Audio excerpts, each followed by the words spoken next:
آپ نے بہت اچھی بات کی ہے، بہت اچھا سوال آپ نے ریز کیا ہے کہ یہ جو اپرچونیٹیز جو ہے نا یہ ہمیشہ کے لیے نہیں رہتی، یہ آتی ہوئی چلی جاتی ہیں، اور پاکستان کو ایسی کئی اپرچونیٹیز ملی جو ہم نے مختلف قسم سے تنازعات میں ضائع کیے. سی پیک جو آیا تھا اس وقت ایک بہت بڑا اپرچونیٹی کریٹ ہو رہی تھی جو ہم نے خراب کر دی.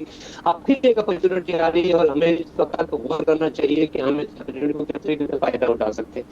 لیکن جی سب سے بڑی بات یہ ہے کہ جب بھی کوئی ایک پہلی بات تو یہ ہے کہ فارن ڈائریکٹ انویسٹمنٹ ہمارا فوکس نہیں ہونا چاہیے، ہمارا لوکل انویسٹر ہمارا فوکس ہونا چاہیے.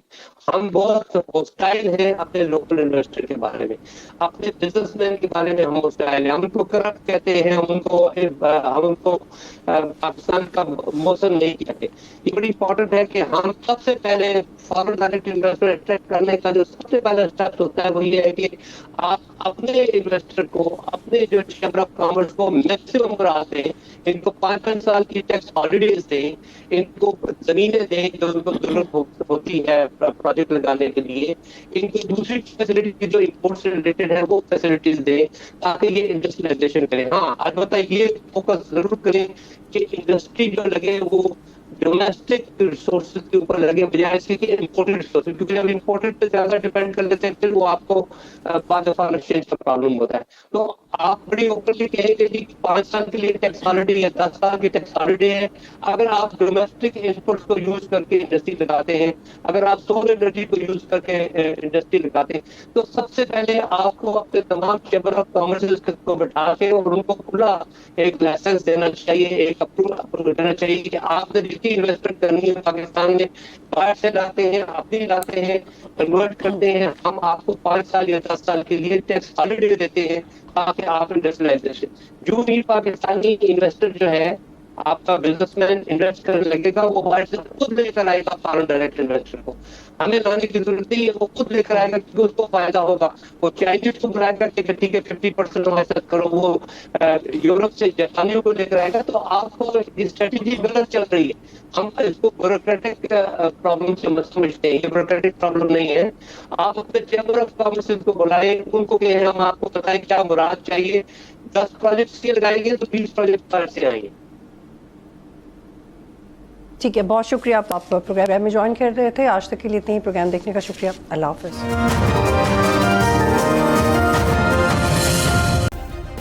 سبسکرائب کریں اور بیل دبائیں تاکہ کوئی خبر رہ نہ جائے.